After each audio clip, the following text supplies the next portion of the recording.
As terríveis exigências de Vladimir Putin para um acordo. Estaria a Rússia enganando Donald Trump?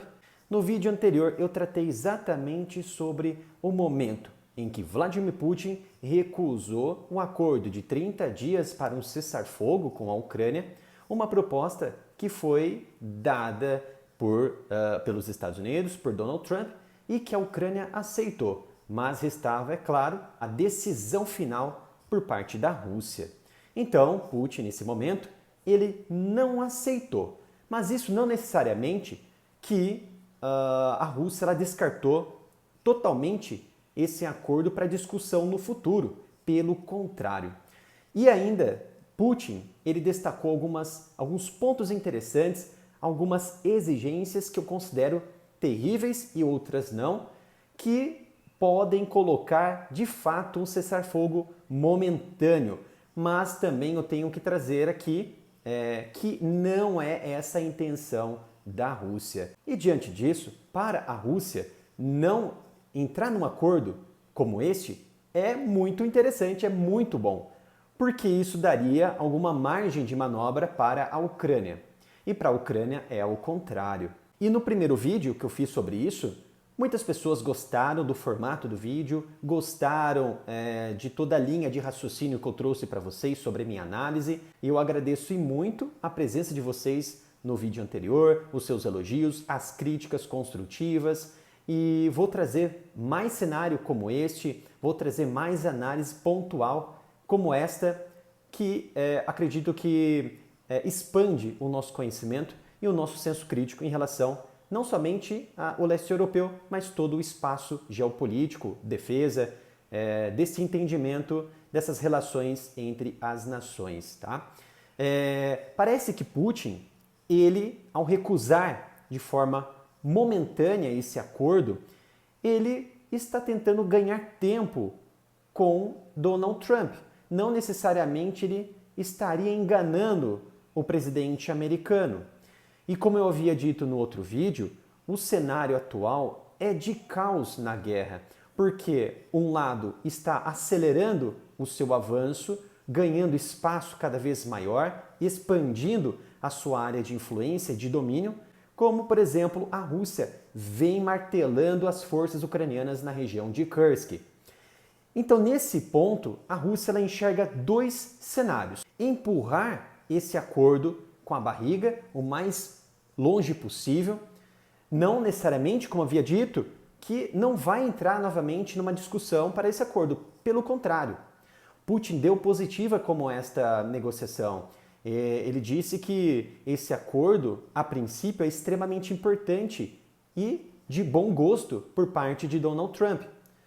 Mas entra um outro cenário, expulsar as tropas ucranianas dentro do seu território, dentro do território russo. Isso significa o quê? Que isso virou uma questão já pessoal para Vladimir Putin, que ficou, em certos momentos, com uma pressão muito grande da população, principalmente do governador de Kursk, que conversou pessoalmente por diversas vezes com Putin, pressionando por mais tropas. Isso trouxe um ar de imoralidade, de incompetência perante toda a população contra Vladimir Putin.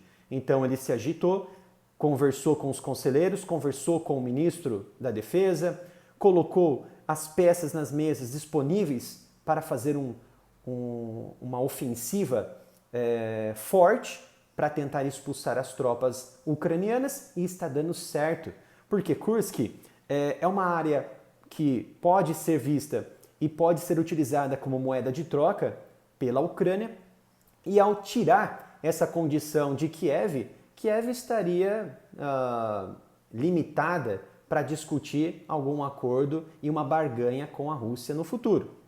Então, tirando essa moeda de troca, visivelmente da área de Kursk, a Ucrânia ela estaria sem barganha.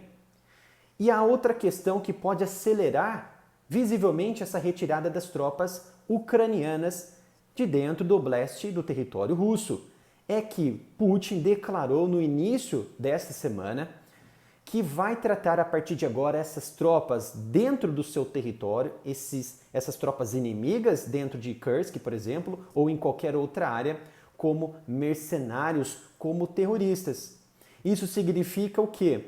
Que o acordo ou a Convenção de Genebra, que foi criada logo ali após a Segunda Guerra Mundial e que atualizou, melhorou dois acordos anteriores, não vai mais atingir esses indivíduos que estão lutando no território russo, porque eles agora são considerados terroristas, inimigos até mesmo, vamos dizer assim, da própria nação, da própria Nações Unidas. Vocês sabem que aqui no Área Militar a monetização ela foi restringida pelo YouTube, então eu peço gentileza para ajudar a apoiar o meu trabalho.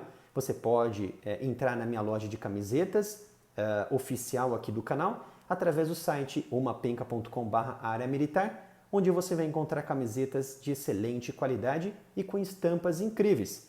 Ou você também pode ajudar diretamente no meu trabalho através de um Pix com qualquer valor para a chave canalareamilitaroff@gmail.com. E veja que situação complicada, porque a Convenção de Genebra é um coletivo, um complexo de leis internacionais que visam evitar crimes de guerra, principalmente daqueles que estão presos, considerados prisioneiros de guerra. Então aquele que está preso dentro do conflito, ele é considerado não um terrorista, mas um prisioneiro de guerra. E como a guerra lá está concentrada na área da Ucrânia, a partir do momento em que essas tropas avançam em território russo, a Rússia ela pode considerar que não há uma guerra ali, não há uma operação inimiga, mas sim um avanço de terroristas que podem colocar em xeque a segurança nacional. Então, tudo isso muda e as convenções de Genebra, que é um coletivo, definem claramente os direitos básicos de prisioneiros de guerra, tanto civis quanto militares, que estabelecem proteções contra abusos de guerra por parte dos militares que são considerados superiores, que venceram o conflito ou que dominaram esses prisioneiros. Então, por um lado, Putin seria beneficiado com esse acordo de cessar-fogo de 30 dias, porque ele poderia se reorganizar, melhorar suas posições na frente, na linha de combate, até mesmo aplicando mudanças de soldados exaustos, fazendo rodízios com esses soldados e colocando soldados, pode ser jovem ou não, mas que estejam descansados para continuar diuturnamente no conflito diante de uma poderosa, hoje reconhecida Ucrânia, que reconheceu as suas dificuldades, mas ainda está resistente a essa briga contra a Rússia, que mostrou ser um exército muito forte.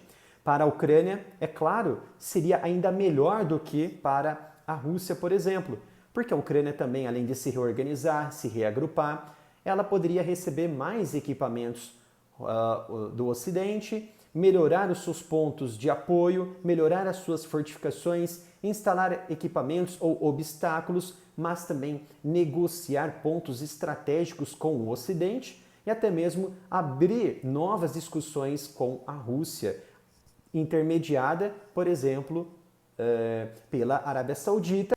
E nesse cenário, Putin apontou, ao recusar momentaneamente esse acordo, ele apontou algumas exigências interessantes para que seja discutida futuramente essa trama, ou um acordo de 30 dias, ou um acordo final para encerrar esse conflito.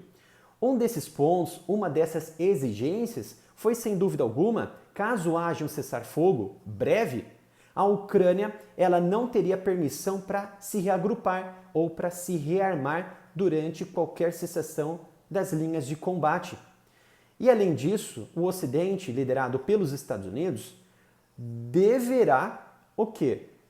Lidar com as causas raízes desta guerra, que segundo a Rússia é a expansão da OTAN nas fronteiras da Rússia, porque tínhamos nações que faziam parte da URSS, a União das Repúblicas Socialistas Soviéticas, que desde 1999 a OTAN vem expandindo as suas alianças, as suas adesões destas ex-repúblicas soviéticas, e hoje todas as fronteiras da Rússia até o Ocidente, até a linha mais ocidental da Europa, já fazem parte da OTAN, da Aliança do Atlântico Norte. Então, é um dos requisitos apontados por Putin.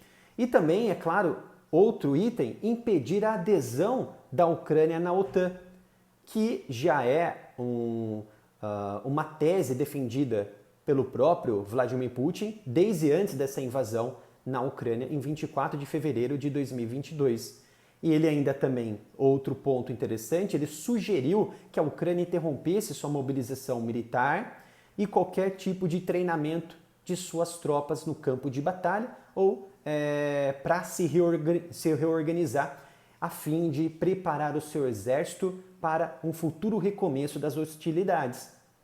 E o último item que eu fiz aqui como destaque, né, das falas de Putin foi que os aliados ocidentais parassem de fornecer armas a Kiev durante esse cessar-fogo, o que seria uma exigência terrível que poderia prejudicar o entendimento desse cessar-fogo por parte da Ucrânia, o que é se reagrupar e se rearmar para assim enfrentar a Rússia com melhor rigor caso o acordo seja violado ou as hostilidades retomem de fato no campo de batalha.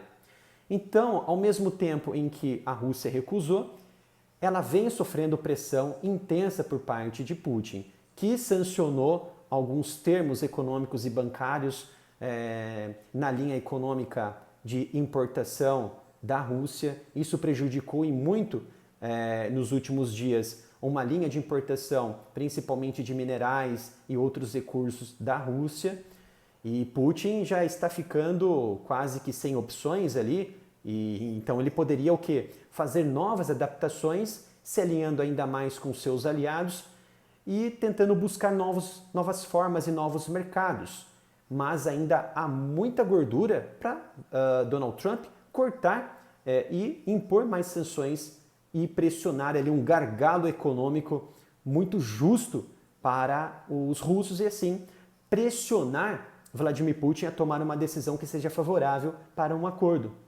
Inclusive, para encerrarmos o vídeo, Donald Trump ele postou em sua rede social que essas negociações, essa abertura que a Rússia deu para conversar pessoalmente com suas autoridades em Moscou foi positiva, em que seu enviado especial para a Rússia, para a Ucrânia e para o Oriente Médio, Steve Witkoff, ele foi até Moscou, onde obteve uma discussão muito boa e produtiva, segundo Donald Trump, com o presidente Vladimir Putin. Então, por parte da Rússia, foi uma aceitação e uma abertura das relações com os Estados Unidos, porque foi a primeira vez que uma grande autoridade a serviço de Donald Trump retomou as suas relações e pisou em solo russo desde o início do conflito em fevereiro de 2022. E Vladimir Putin disse que está aberto então a novas e futuras conversas e principalmente que deve se encontrar em algum momento com Donald Trump. Eu acredito que esse encontro só vai ocorrer quando de fato ambas as partes, Ucrânia, Rússia e Estados Unidos, chegarem a um acordo para o fim permanente desta guerra. Espero que tenham gostado deste vídeo. Não se esqueça de me ajudar curtindo o vídeo, se inscrevendo e ativando o sino de notificação. Você também pode ajudar no meu trabalho fazendo um Pix com qualquer valor para a chave canal@gmail.com. Obrigado pela sua presença e nos vemos no próximo vídeo.